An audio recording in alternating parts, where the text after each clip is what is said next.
Factory না, সে যদি ভালো হয় তাহলেই হবে। মানে বয়সটা কোনো বিষয় না নাই, বয়স 35। না, আমার কোনো সমস্যা নেই। ওনার যদি আগে ঘরে মানে আগে বিয়ে করছিলেন, ওয়াইফ মারা গিয়েছে, ওয়াইফ চলে গিয়েছে, তাহলে?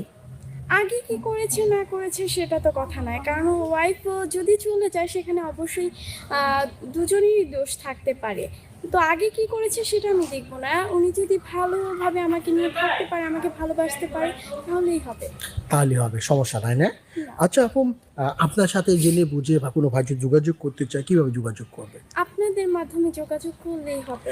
প্রিয় দর্শক, আমাদের মাধ্যমে যোগাযোগ করতে হবে। ওনার নাম হচ্ছে শারমিন, ওনার বাড়ি নোয়াখালী লক্ষ্মীপুর। ওনার বর্তমান বয়স হচ্ছে 20-21 বছর। ওনার সাথে যদি আপনারা যোগাযোগ করতে চান, বিয়ে করতে চান বা সম্পর্কে যেতে চান, তাহলে সরাসরি আমাদের সাথে যোগাযোগ করতে হবে। শারমিনের সাথে যোগাযোগ করার কোনো ওয়ে নাই। আমাদের নাম্বার এই মুহূর্তে ডিসপ্লেতে দেখা যাচ্ছে, এটা আমাদের নাম্বার।